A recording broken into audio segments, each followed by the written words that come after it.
자, 안녕하세요. 고수비 측의 윤준서입니다. 자, 오늘 날씨가 좀 많이 좀 쌀쌀한 그런 모습입니다. 자, 감기들 조심하시고요. 시장이 어제까지 잘 올라가다가 오늘 이제 살짝 조정이 좀 왔는데요. 혹시 이제 이런 조정, 우리가 이제 아름다운 조정이다, 이런 얘기들 좀 하죠. 예. 괜찮습니다. 적극적으로 이제 매수 대응하시고요. 미리 매수를 먼저 하셨던 분들 걱정하지 마시고 그대로 홀딩하는 그런 전략 가져가시면 좋을 것 같습니다. 자, 오늘도 역시 고수비책 통해서 이제 저와 이제 좋은 또 이제 종목 그리고 재무 내용들 이런 기업 분석하는 방법 알아보는 시간 갖도록 하겠습니다.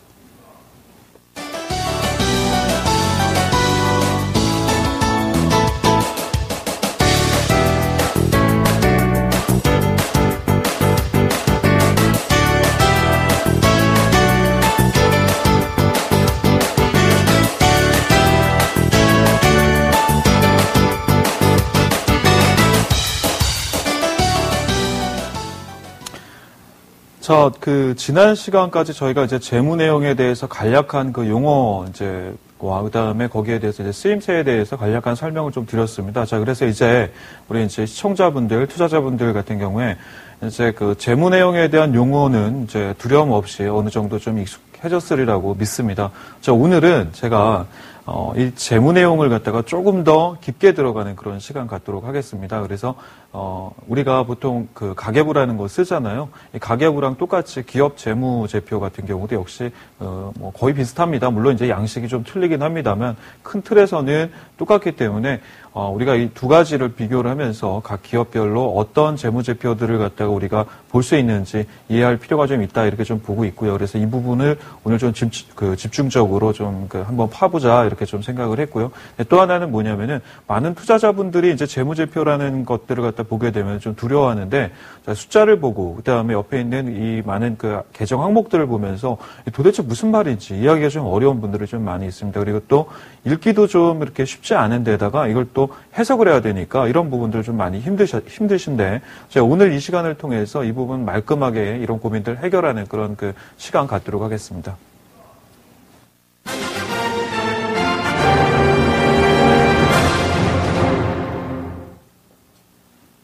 자, 이제 제가 해야 될 부분은 뭐냐면은, 저희 이제 우리 시청자분들, 회원님들이 그러니까 전문적으로 이제 뭐 회계를 하시거나 이런 쪽에 이제 또는 이제 학교에서 경영학이나 이런 쪽에 이제 나오신 분이 아니라 외쪽에 계신 분들 있잖아요. 이런 분들 많으실 텐데, 이런 분들은 도대체 어떤 내용인지 잘 모르는 경우들이 많이 있는 부분이 바로 재무제표입니다. 이 재무제표 이제 오늘 좀 들어가기에 앞서서 우리가 예를 들어서 어떤 사람을 하나 설정을 해서 이분의 어떤 가계부를 한번 들여다볼 텐데, 이 가계부를 들여다보면서 이제 용어에 대한 모습을 좀 익숙하게 하는 시간을 좀 가질 텐데요. 자, 예를 들어서 이제 우리 이제 PD님이 계시면은 이 PD님을 가정을 해서 이 PD님의 어떤 가계부를 한번 재무제표 형식으로 한번 들여다보는 시간 갖도록 하겠습니다. 자, 일단 화면 좀 보시면은요. 자, 화면 역시 이제 우리가 가계부, 그러니까 일반적인 단식북이 이제 복식북이라는 얘기 요즘 많이 나오는데, 재무제표 이제 복식북이라는 걸 이제 쓰죠. 여기서 우리가 이제 가계부의 형태를 역시 이제 자산과 부채를 통해 가지고 나눠 볼 텐데요. 어떤 사람의 어떤 뭐 자산이 어느 정도냐, 그 사람의 빚이 얼마나 있느냐, 이런 거 파악할 때 우리가 뭐 친구나 아니면 주변 사람을 통해서 이 사람은 지금 뭐 얼마짜리 아파트에 사느냐, 또는 지금 이 뭐 담보대출을 했는지, 그리고 또 뭐 차는 어떤 걸 타고 있는지, 뭐 예금은 어느 정도 했는지, 뭐 이런 큰 간단한 형태의 어떤 모습을 보면서 그 사람의 어떤 재무 상태를 우리가 금방 파악하듯이 기업도 역시 마찬가지입니다. 그래서 이런 것들 한번 좀 살펴보도록 하겠는데요. 예를 들어서 어떤 사람이 있다고 치죠. 이 사람이 어떤 자산과 부채가 있는데, 이 자산 중에서는 지난 시간에도 말씀드렸습니다만 이제 유동성 자산이라고 있다 그랬죠. 이 유동성 자산이라고 그런 거는 1년 안에 현금화할 수 있는 자산입니다. 그러니까 항상 현금화할 수 있는 어떤 대기 자산이라고 할 수가 있는데, 그 자산이 이 사람 같은 경우에는 한 1,000만 원 정도 있네요. 그리고 좀 세부적으로 좀 나눠서 봤더니요, 투자 자산이랑 그 다음에 노후를 대비하는 연금 자산, 그리고 위험 자산 관리를 통해서 우리가 하는 어떤 해지 기능의 어떤 뭐 보험 상품도 있을 수 있고요. 이런 자산들이 좀 있고요. 그 다음에 부동산, 뭐 땅이나 아니면은 집이나 주택이죠. 자, 이런 그 자산, 그리고 기타 자산으로 자동차 같은 것들이 있을 수가 있습니다. 이것들을 갖다가 좀 그 세분화해서 좀 보면은요, 뭐 위기 상황이나 아니면 급하게 뭐 현금을 써야 될 때 이제 필요한 어떤 그 유동성 자산이 한 1,000만 원 정도, 그 다음에 좀 보수적인 투자를 하셨는데 채권형 자산에 한 1,000만 원 정도가 들어가 있고요. 그리고 주식형 자산에 한 1억 정도 주식에 이제 투자를 하시는 것 같아요. 자, 그리고 이제 그 노후 대비해서 이제 연금에 이제 좀 드신 것 같은데 주식형 그 자산으로 연금 펀드에 약 1,000만 원 정도가 들어가 있습니다. 그리고 본인과 이제 배우자 명목으로 약 500만 원씩 이제 그 위험관리 자산으로 이제 분배를 좀 해놨고요. 이분은 그다음에 부동산 자산이 3억 정도 가지고 계시네요. 자, 그리고 자동차 2천만 원짜리 자동차 지금 가지고 계시고 임차 보증금으로 한 2억이죠. 해가지고 총 자산이 6억 6천만 원 정도 지금 되고 있습니다. 그리고 이분의 부채를 좀 봤더니요. 단기 부채가 한 300만 원 정도 됩니다. 그리고 장기 부채가 한 1,000만 원 정도. 그래서 총 부채가 1,300만 원. 얼마 안 되죠, 부채가. 자, 이렇게 보면은 이분 같은 경우는 뭐 단기 부채 300만 원에 장기 부채 1,000만 원 정도 있는 이 총 1,300만 원의 부채를 유동성 자산 지금 한 1,000만 원 있고요. 그렇기 때문에 한 번에 다 갚아도 될 만큼 아주 지금 현재 자산 상태가 상당히 좀 건전한 그런 모습을 좀 보여주고 있습니다. 자, 다음 화면을 좀 보시죠. 자, 이번에는 이분의 어떤 그 손익계산서를 제가 보는데, 예를 들어서 이제 우리 시청자분들께서도 이제 뭐 직장 다니시는 분들도 계시지만 뭐 쇼핑몰이나 아니면은 뭐 편의점이나 어떤 이런 그 자영업을 하시는 분들도 계시죠. 자, 이런 걸 그 가정하고 우리가 이제 한번 보도록 하겠습니다. 자, 이분의 어떤 그 월간 지금 매출액을 좀 봤더니요. 매출액이 한 월 2천만 원 정도 매출을 좀 올리는 것 같습니다. 그리고 여기에 이제 들어가는 매출 원가가 있겠죠. 이 매출 원가가 한 1,000만 원 정도. 그래서 이 매출 원가를 뺀 매출을 통한 총 이익이 약 1,000만 원 정도가 났습니다. 자, 그리고 이제 그 판관비라는 게 있는데, 이제 예를 들어서 우리가 그 자영업을 하거나 어떤 그 일을 할 때는 뭐 인건비도 좀 들어갈 거고요. 그 다음에 그 건물이나 아니면은 기계에 대한 감가상각비 이런 거 좀 들어가죠. 그리고 또 이제 뭐 광고 선전도 해야 되잖아요. 물건을 이제 사람들이 사러 오게 하려면 이 광고 선전비도 좀 들어갈 거고요. 그다음에 뭐 쇼핑몰 하시는 분들은 뭐 택배비나 이런 그 우편물 관련 이런 비용도 좀 들어갈 겁니다. 자, 그리고 이제 뭐 전기나 가스 이런 비용도 좀 들어가겠죠. 자, 그런 비용들을 갖다가 봤더니 인건비가 100만 원 정도 지금 들어가고 있고요. 감가상각비가 5만 원 정도 들어가고 있습니다. 그리고 광고 선전비로 월 한 20만 원 많이 쓰시는데 20만 원 정도 쓰고 있네요. 그래서 이런 그 어떤 판관비를 다 제외를 했더니요. 자, 이익이 어느 정도 났냐면 875만 원, 월 875만 원 정도, 상당히 이 정도면 꽤 괜찮죠? 자, 이 정도가 좀 나고 있습니다. 자, 그 외에 영업 외적인 어떤 비영업 이익을 통한 어떤 손익을 봤더니 이런 거 이제 보통 일회성으로 이제 손익이 이제 계산이 되는데 금융손익 뭐 어디에다 투자를 했다거나 아니면 이자를 받는다거나 이런 금융소득이 한 지금 20만 원 정도 월 지금 나오고 있고요. 그 다음에 외환손익 있죠? 자, 이쪽에 대한 어떤 그 환차손인데 이게 이제 이번 달에 한 5만 원 정도 이제 이익이 좀 나서 나왔습니다. 그리고 이제 우리가 이제 법인세 비용 다시 말씀드리면은 세금은 납부를 해야 되잖아요.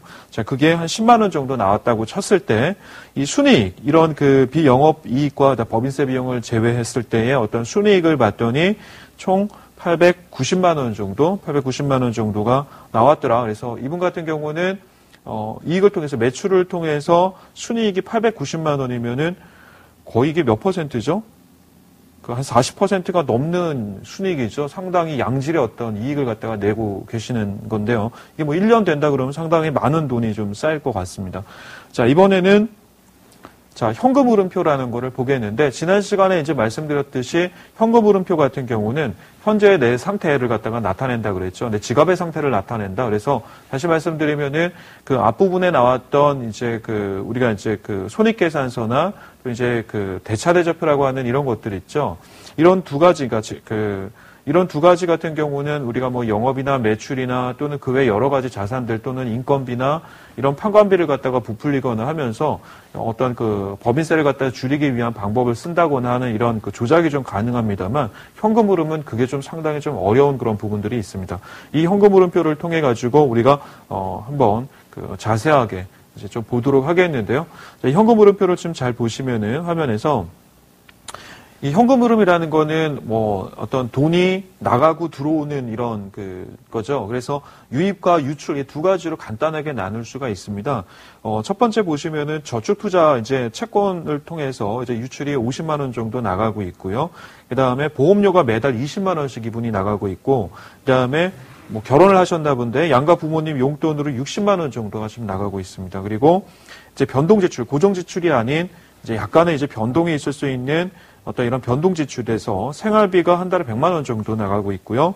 네, 통신비, 그다음에 교통비, 그다음에 유틸리티, 그러니까 전기, 가스 뭐 이런 것들 있죠. 자, 이런 것들도 한 20만 원. 그다음에 뭐 관리비 있죠. 집에 대한 뭐 아파트 관리비나 이런 관리비가 한 20만 원. 그다음에 뭐 우리가 이제 옷을 산다거나 책을 사고 또 영화를 보고 하는 이런 데 이제 쓰는 거 있죠. 뭐 외식비를 쓴다거나 하는데 또 한 100만 원 정도 이렇게 나아가고 있고요. 그 외에 이제 자잘구레한 어떤 것들을 통해서 50만 원 해서 유출이 한 475만 원. 그러니까 한 달 지출비가 475만 원 정도 나가는 것 같습니다. 그리고 유입으로 예를 들어서 이분이 뭐 직장을 다니신다거나 아니면은 또는 이제 뭐 일을 하신가 자영업을 하신다거나 했을 때 근로를 통한 소득이 한 달에 보니까 500만 원 정도 나오고 있고요. 그다음에 뭐 여기저기 이제 투자를 했을 때 나오는 투자 소득이 평균 한 100만 원 정도, 그다음에 기타 소득으로 한 20만 원 정도 해서 한 달에 620만 원 정도 소득이 좀 나오는 것 같습니다. 그러면은 이분 같은 경우도 뭐냐면은 유입에 비해서 현금의 유입에 비해서 유출이 마이너스이기 때문에 그러니까 전체적으로 이 합이 플러스가 되죠. 그래서 뭐 이분 같은 경우 1년 동안 이 정도의 어떤 상태를 유지한다 그러면은 이분도 역시 연말쯤 되면은 어느 정도 현금이 좀 쌓이는 그런 어떤 가계부를 가지고 있다 이렇게 좀 보실 수가 있습니다. 보통 평균적으로 이런 가계부를 가지고 있는 분들 같은 경우는 1년이 되고 이제 나중에 한 2년, 3년, 10년 정도 됐을 때 장기 계획을 좀 세울 수가 있는데 이렇지 않은 분들이 좀 계시죠. 특히 예를 들어서 직장을 다니시지 않는 경우 있죠. 이제 자영업을 하시는 분들이거나 아니 우리 이제 전문 매매 이제 투자를 하시는 분들 같은 경우는 근로소득이 일정하지 않을 수가 있겠죠. 일정하지 않을 수 있기 때문에 거기에 대해서 뭐가 있냐면은 어떤 근로소득 대비 어떤 현금의 유출이 갑자기 커질 수도 있고 그래서 어떤 재무 안정성에 대해서 약간 불안한 부분들이 있을 수가 있습니다. 이런 것들을 우리가 기업을 통해서 한번 바라보는 시간 이제 갖도록 하겠습니다.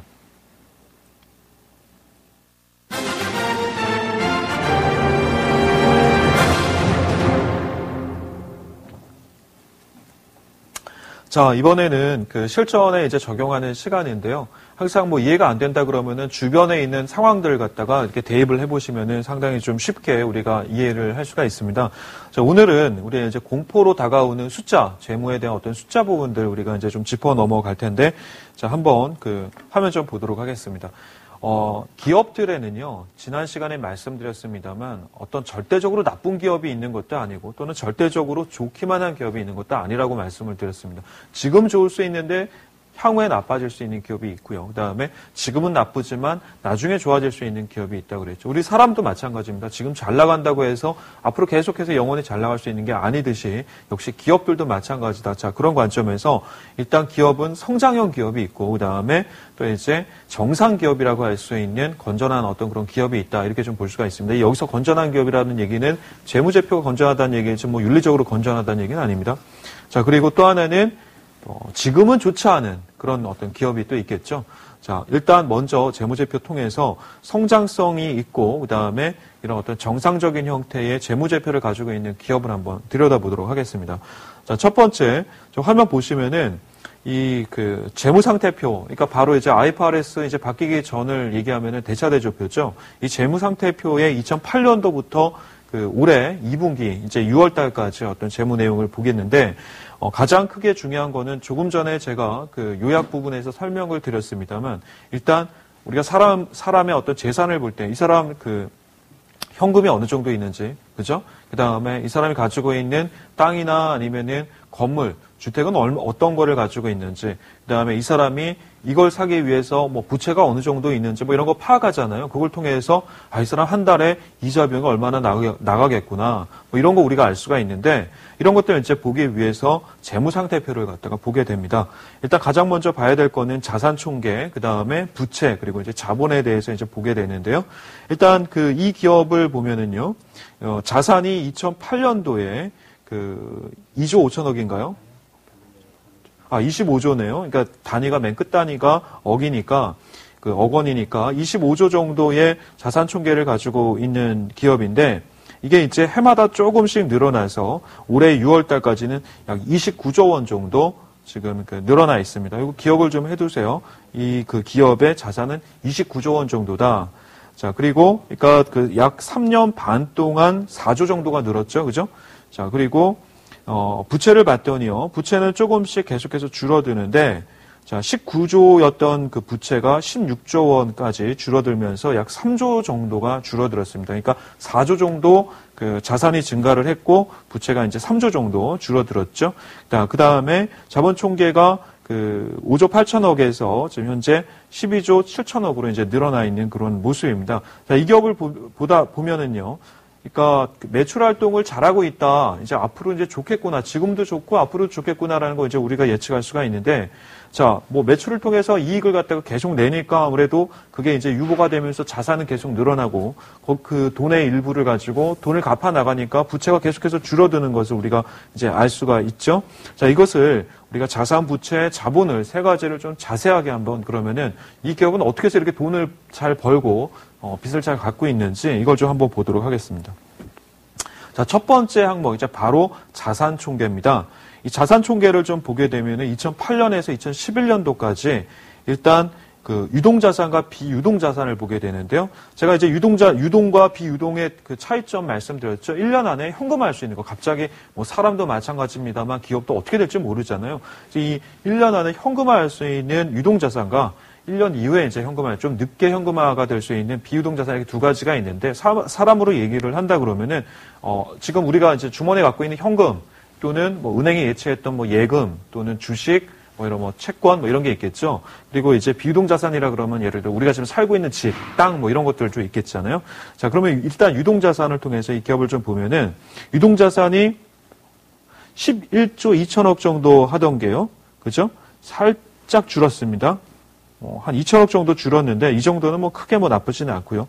이 중에서 이제 이 기업이 가지고 있는 현금이랑 현금성 자산, 돈이 얼마나 지금 어떤 비밀 금고라고 하면 좀 그렇죠. 이제 어디 쌓여 있는지 한번 보겠습니다. 봤더니 억, 10억, 100억, 1000억 있죠. 자, 1조 2천억이었던 2008년도 현금이요. 그러니까 돈을 잘 벌었으니까 이제 늘어났겠죠. 2조 3천억까지 늘다가 작년부터 갑자기 확 줄었어요. 1조 6천억대로 줄다가 올해 이제 1조 8천억으로 살짝 늘었습니다. 이걸 보면은 작년에 이 기업이 현금을 가지고 어디다 좀 썼다라는 걸 우리가 예측할 수가 있겠죠. 어디다 썼는지 아직까지 잘 몰라요. 그죠? 아직 나온 건 아니니까. 일단은 작년에 2조 3천억에서 1조 6,900억으로 한 5천억에서 6천억의 현금을 어디다 썼나 보다. 이게 좀 줄어들었다. 이렇게 알 수가 있습니다. 지금 그 아래에 이제 봤더니요. 자, 단기 금융 자산이라는 게 있죠. 단기 금융 자산은 뭐냐면은 조금 전에 말씀드렸듯이 돈 벌고 뭐 남은 돈 가지고 뭐 우리가 투자도 하고, 그죠? 주식도 사고 또는 뭐 예금도 하고 또 적금도 하고. 돈 많이 벌면 적금 뭐 한 달에 10만 원 하던 거 뭐 100만 원씩 적금할 수도 있잖아요.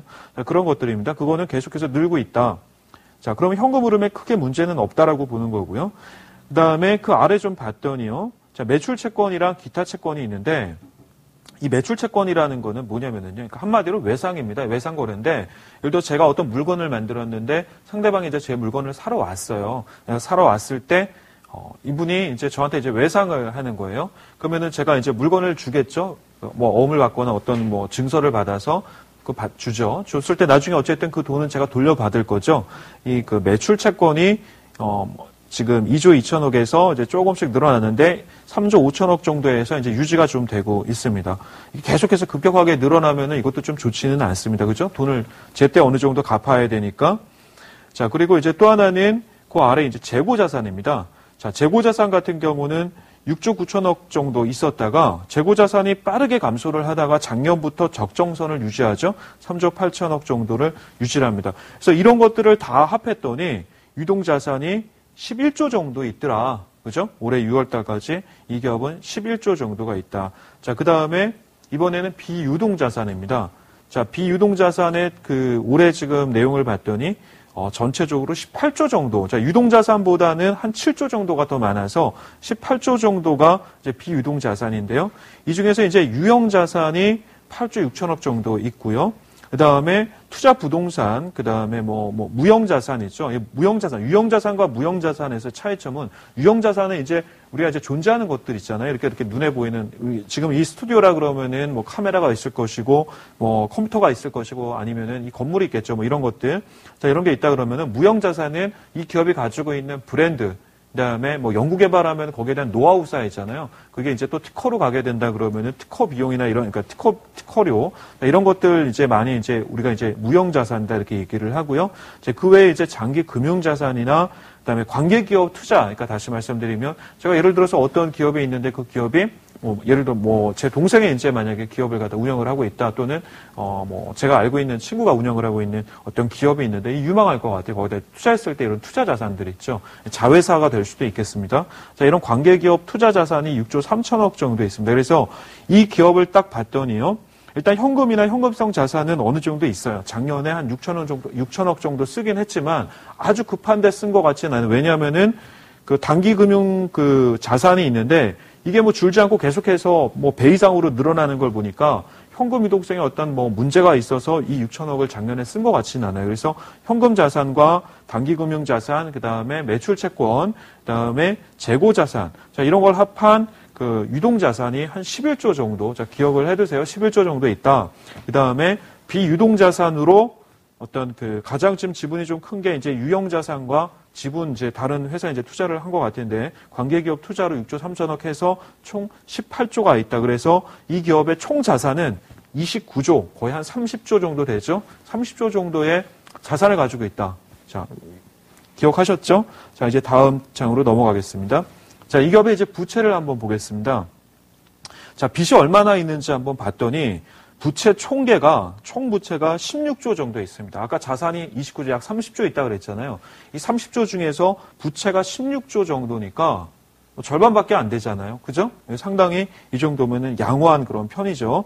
자, 부채를 봤더니 역시 당장 갚아야 될, 1년 안에 갚아야 될 유동 부채가 있고 그 이후에 천천히 좀 갚아도 될 비유동 부채가 있는데 유동 부채의 어떤 총계를 봤더니 11조 정도. 아까 혹시 기억하시나 모르겠습니다만 전 단계에서 자산 총계에서 유동자산 얼마 있다고 말씀드렸죠?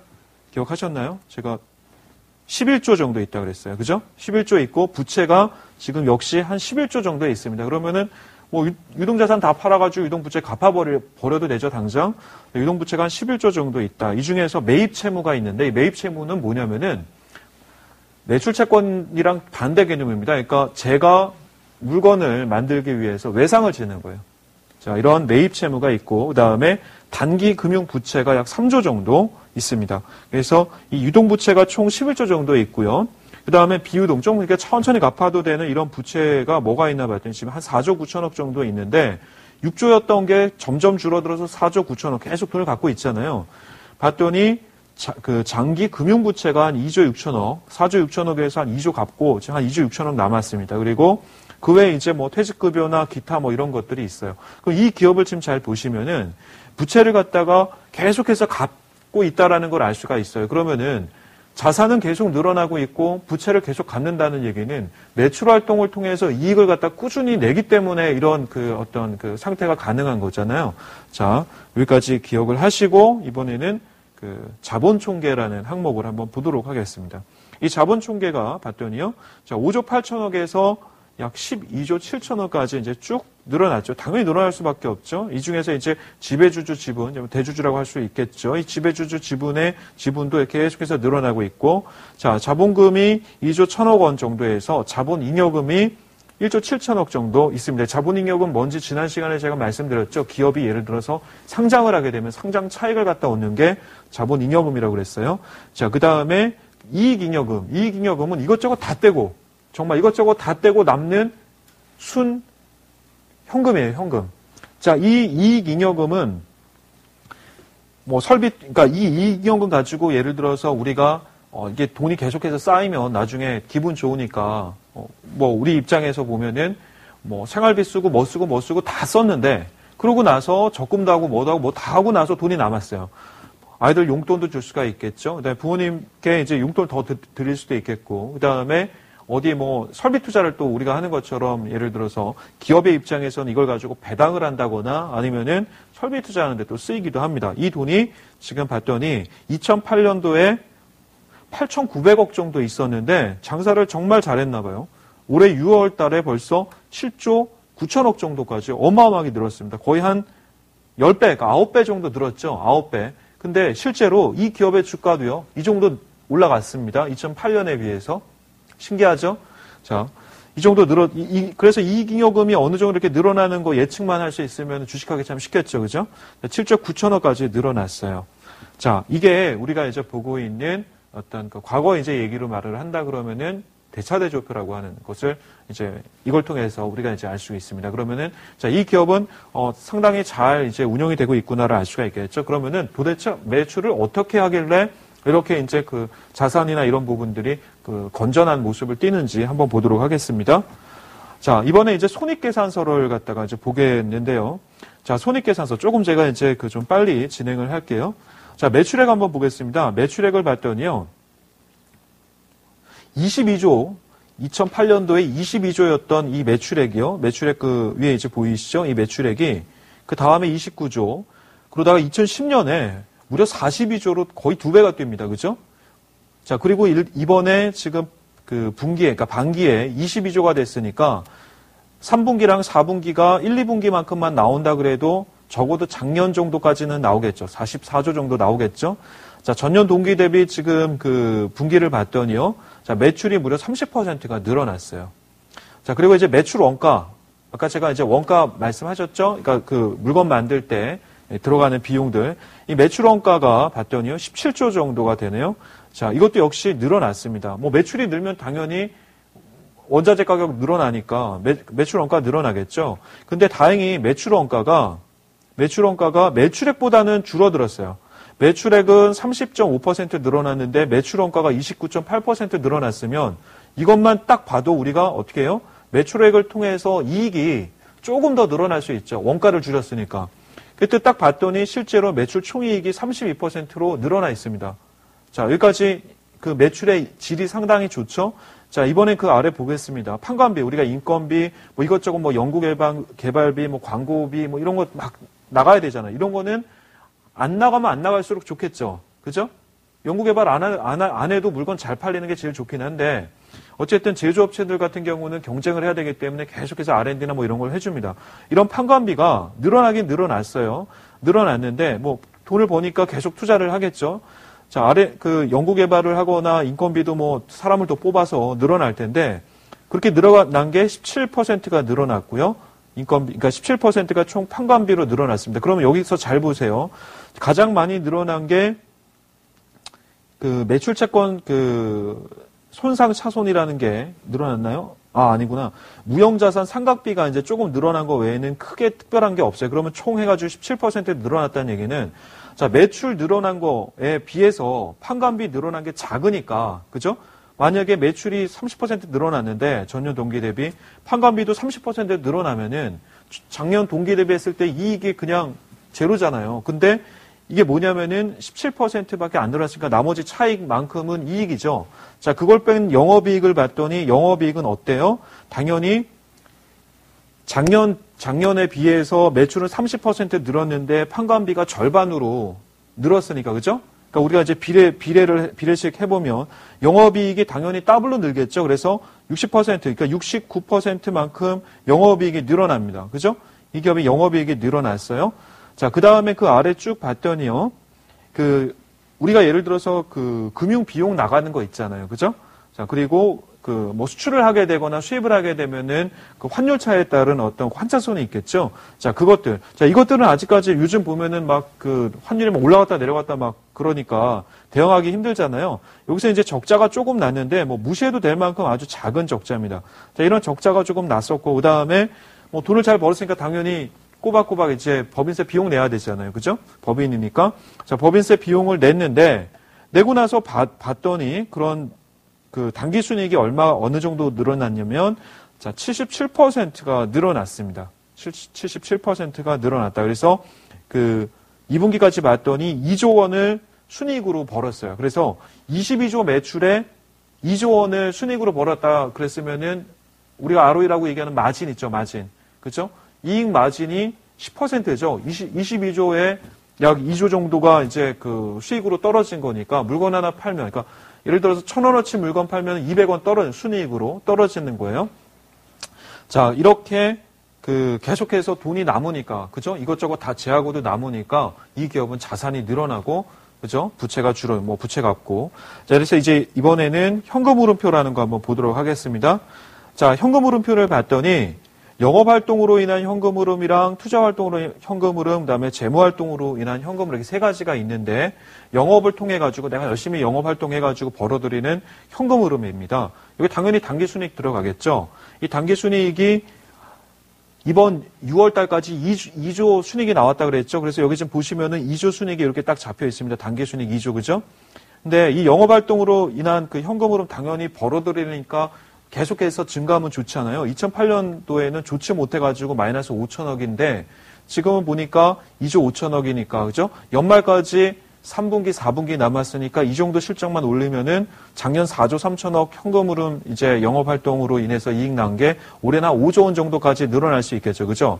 자, 이 당기 순이익이 늘어났고요. 그다음에 그 아래 좀 보시면은 금융자산 처분 손익, 그다음에 그 왜 이제 뭐 외환 손익 있죠? 뭐 이런 것 그 아까 보셨죠? 이런 것들이 요 안에 이제 좀 포함이 된다.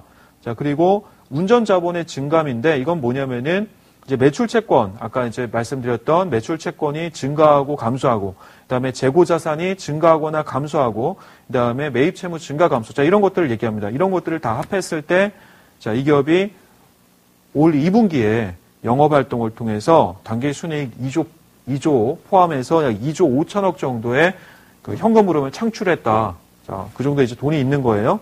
자, 거기서 이 돈 가지고 이제 투자를 해야 되잖아요. 그래서 투자 활동을 통한 현금 흐름을 보는데, 이 투자 활동은 예를 들어서 제조업, 비제조업 이렇게 두 가지가 나뉘는데, 우리나라 이제 제조업이 많기 때문에 대부분은 뭐냐면은 금융 투자라기보다는 어떤 그 기업, 어떤 설비 투자에 대한 어떤 투자가 좀 많이 있습니다. 이 투자 활동을 통한 현금 흐름을 봤더니요. 돈을 뭐 2조 5천억이나 벌었으니까 이 중에서 절반 뚝 떼가지고 1조 4천억을 갖다가 투자를 했어요.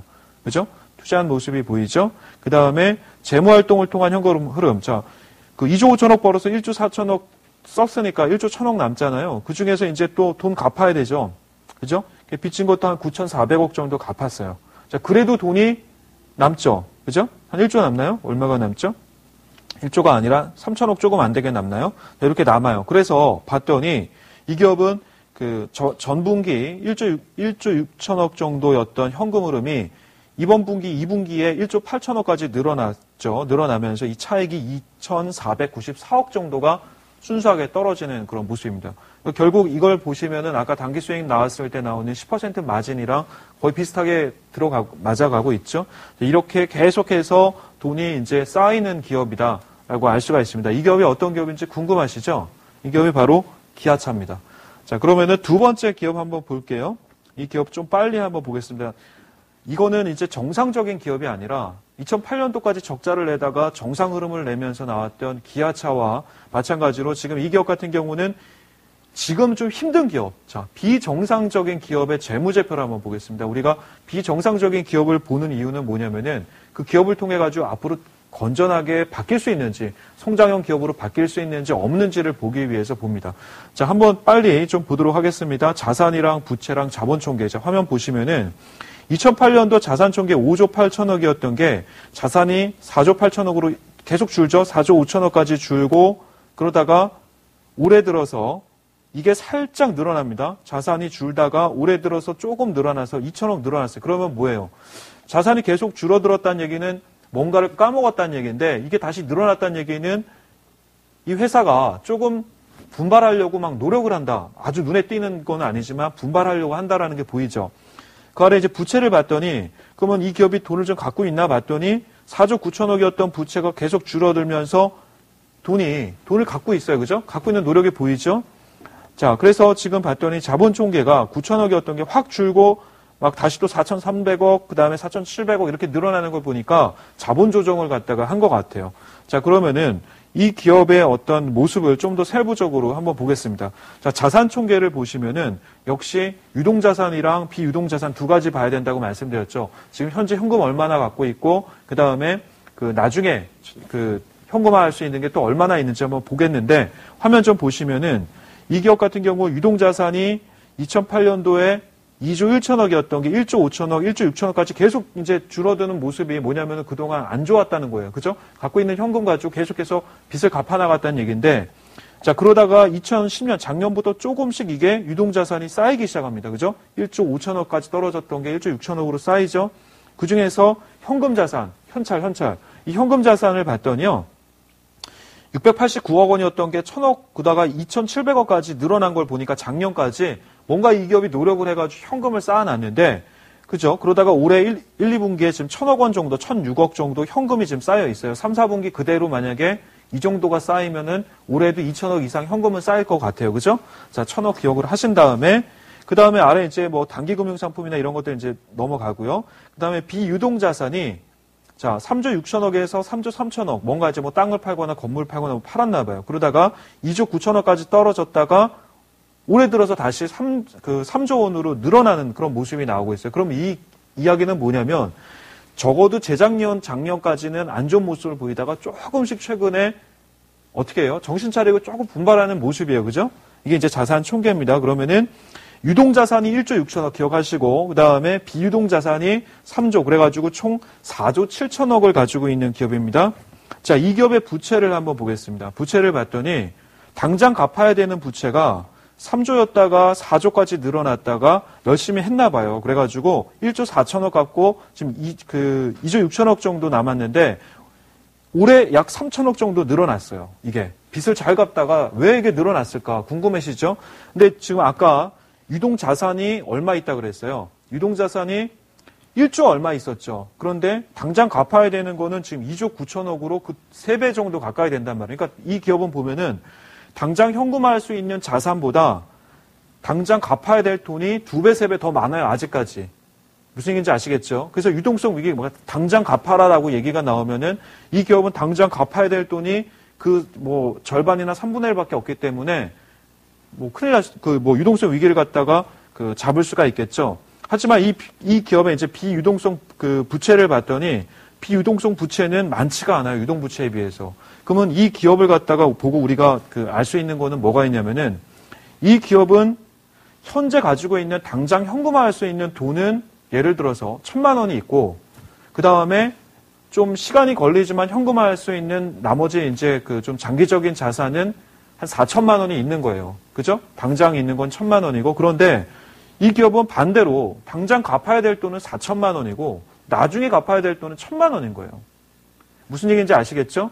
자, 그렇기 때문에 이 기업을 볼 때는 뭘 봐야 되냐? 매출 활동을 통해서 단기 부채를 얼마나 잘 갖고 있는지를 갖다가 중점적으로 봐야 됩니다. 여기까지 이해되셨죠? 자, 이번에 자본 총계라는 거를 보겠습니다. 이 자본 총계라는 거를 보시면은요. 자, 자본 총계가 자본금이 3,500억, 3,500억, 4,600억, 4,700억으로 늘어난 걸 보니까 자본 조정이 일어났던 것 같아요. 그렇죠? 그리고 자본 잉여금은 줄어들었지만 자, 중요한 거 이익잉여금인데 자, 이것저것 다 제하고 쌓였던 돈이 이 기업은 쌓일 게 없으니까 계속 마이너스 8천억 가다가 작년부터 마이너스 5천억 그리고 올해 상당히 줄어서 마이너스 1,000억까지 빠졌어요. 그러면은 아마 연말쯤 되면 이익잉여금이 0이 되거나 플러스로 돌아서지 않을까. 적어도 내년에는 이게 플러스가 될 것 같다라는 희망을 갖다 우리 가질 수가 있겠죠. 그죠? 여기까지 이해되셨죠? 자, 그 다음에 자, 그러면은 이 기업의 매출 활동을 잘하고 있는지 손익계산서 한번 보도록 하겠습니다. 자, 매출액이 2조 8천억, 2조 9천억까지 되던 그 기업이죠.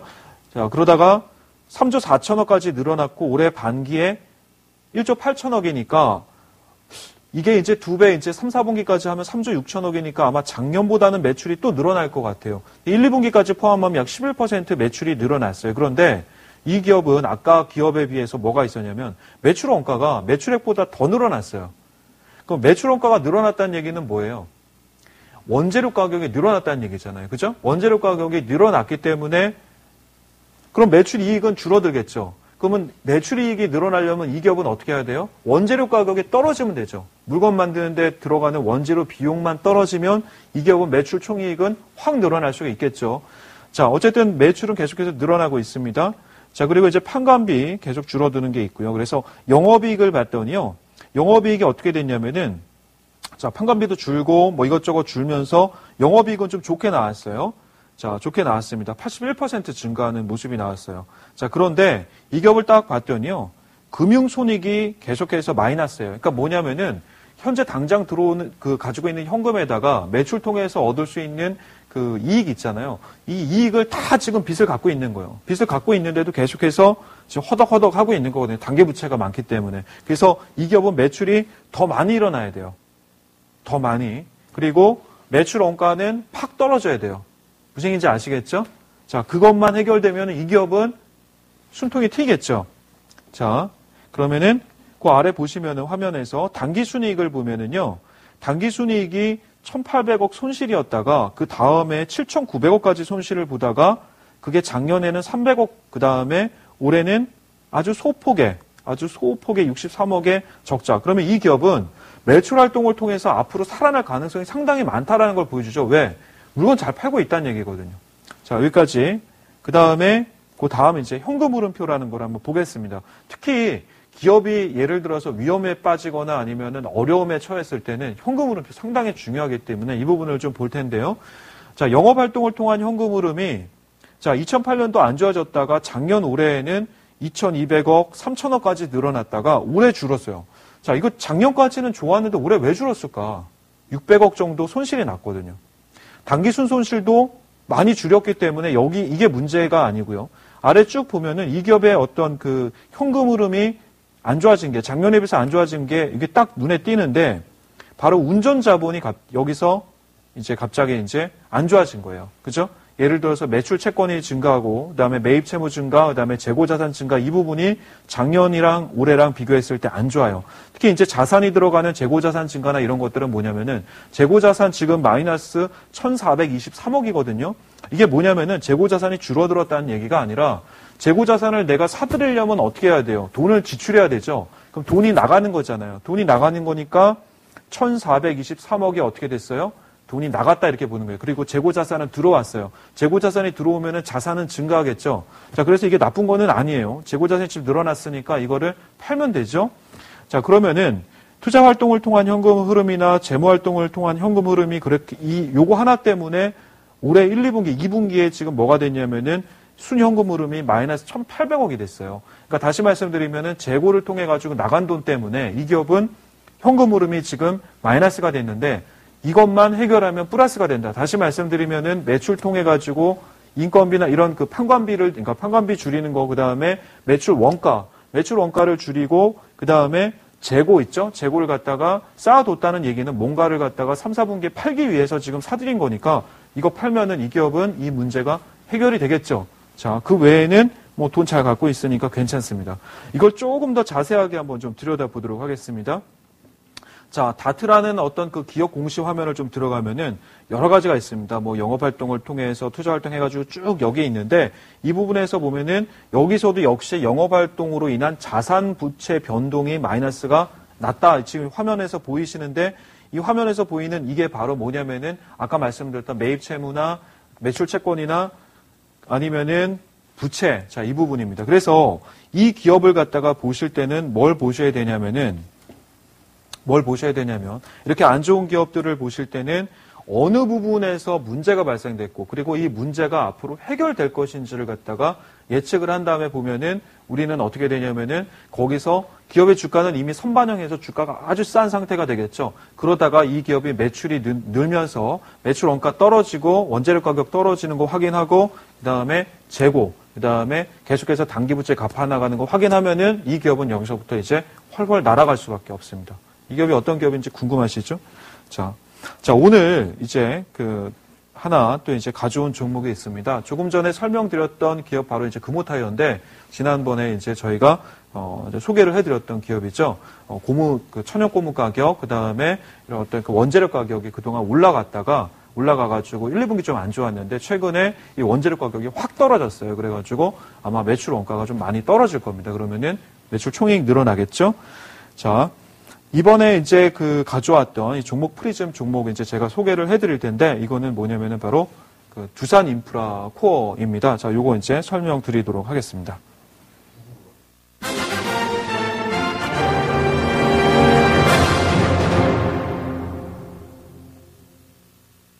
자, 두산 인프라 코어인데요. 이 두산 인프라 코어 같은 경우는 이제 저희가 이제 재무제표 이제 역시 보면서 제가 이제 설명을 좀 드려야 되는데 오늘 앞부분 설명을 제가 좀 많이 드려가지고 좀 자세하게 드리려고 욕심을 내다가 시간이 조금 좀 모자르는 시간이 됐습니다. 자, 그래도 두산 인프라 코어를 살짝 한번 저희가 좀 제가 이제 말로 이제 좀 설명을 좀 해드리도록 하겠습니다. 이 기업의 재무제표를 나중에 이제 HTS에서 좀 보시면은 어떠냐면은 매출 계속 늘어나는 데다가 요즘 이제 뉴스 나왔잖아요. 중국에서 굴삭기 판매 2위까지 이제 올라왔다는 얘기가 나오고 있죠. 자, 그런데 1, 2분기 좀 좋지 않았잖아요. 그리고 이제 3분기도 어땠어요? 자, 전 세계 경기가 막 어선하면서 중국이 또 긴축을 하네 이런 얘기를 하면서 좀 안 좋았어요. 안 좋았기 때문에 두산그룹주들도 역시 다른 기업과 마찬가지로 확 하고 떨어졌습니다. 떨어졌는데 이제 2위로 이제 탈환을 했다는 얘기는 여기서 이제 조금씩 다시 정상 제자리를 좀 찾아간다는 얘기죠. 현금 흐름을 보더라도 일시적으로 영업현금이 마이너스가 살짝 2분기에 났었는데 무시해도 될 정도로 크게 문제가 되는 건 아니고요. 그 다음에 이 기업에 이제 두산 그룹주들 이제 발목을 잡았던 것들 이제 자회사들이 있고요. 그 다음에 인프라코어 같은 경우는 박캡이 있는데 여기에 대한 문제도 이제는 말끔하게 이제 해결이 됐기 때문에 이 기업은 이제 어떻게 해요? 매출 잘 일으키고 영업이익을 갖다가 좀 많이 낸다 그러면은 기업의 매출 늘어나니까 유보금 쌓이고 그러면서 기업은 계속해서 성장을 하겠죠. 자, 그래서 두산 인프라코어 지금 주가 수준이 역사적으로 어떤 저점에 와 있고, 최근에 살짝 반등이 나왔습니다만 역시 싼 형태의 어떤 흐름을 갖다가 보이고 있기 때문에 두산 인프라코어 한번 관심을 가지시기 바라고요. 자, 그 다음에 그동안 저희가 이제 이 종목 프리즘을 통해 가지고 말씀드렸던 어떤 종목들 있죠. 이 종목들 매주 화요일 종가 기준으로 제가 이제 편입을 했는데 그때 나왔던 지금 종목들의 어떤 수익을 갖다가 보면은요. 포스코가 이제 철강주들이 환율 어떤 문제도 좀 있고 이런 것 때문에 이제 3분기 별로 좀 안 좋은 모습이 나오고 있습니다만 4분기부터 이제 좀 좋아질 것으로 환율 안정이 되고 있으니까 예상을 하고 있고요. 그 외에 나머지 종목들은 저희가 예를 들어서 차트를 보고 저점을 굳이 딱 들어가서 매수를 한 게 아니잖아요. 그게 아니라 그날 종가를 기준으로 해서 종가에 그냥 편입을 하고 그냥 이렇게 거의 방관했죠. 방관을 했는데 수익은 꾸준하게 종목들이 거의 다 올라오는 모습을 보이고 있습니다. 자, 이번에는 이제 두산 인프라코어가 이제 앞으로 어떤 모습을 보일지 이제 좀 한번 살펴보도록 하겠습니다.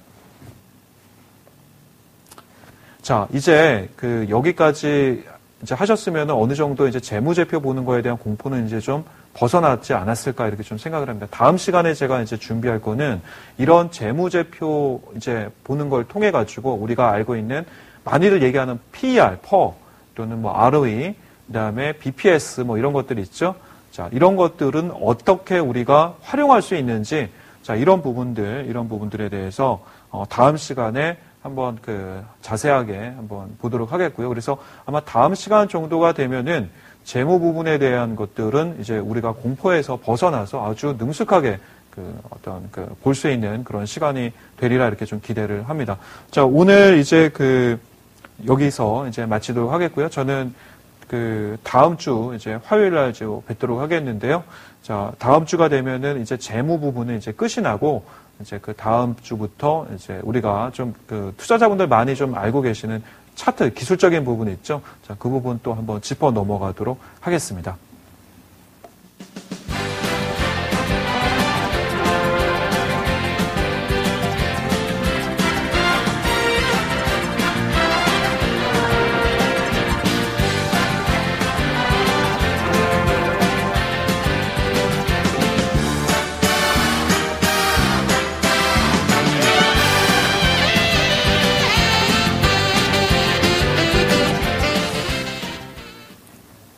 자, 유럽이 이제 또 뭐, 여러 가지 이야기들 또 나오면서 뭐 맞는 키가 아니라는 등 뭐 이런 불안감을 조성을 하고 있고요. 그 다음에 기업들 같은 경우도 여기에서 막 휘둘리는 그런 모습이 나옵니다만 실질적으로 어떤 지금 우리가 봤던 이런 재무제표가 변하는 것은 아닙니다. 변하지 않고 우리가 미래의 어떤 그 흐름만 예측을 좀 잘한다 그러면은 기업이 자산이 갑자기 뭐 하늘로 솟아나는 것도 아니잖아요. 땅으로 꺼지는 것도 아니고 그렇기 때문에 어떤 우리가 재무제표를 통해서 기업의 어떤 그 정확한 분석을 할 수 있다 그러면은 당장 기업이 뭐 이렇게 뭐 주가가 빠진다 그래도 우리가 염려할 필요는 없다 이렇게 좀 보고 있습니다. 자, 여기서 오늘 마치도록 하겠고요. 다음 시간 화요일이죠. 화요일 날 9시에 다시 뵙도록 하겠습니다. 자, 오늘 시청해 주셔서 감사합니다. 수고하셨습니다.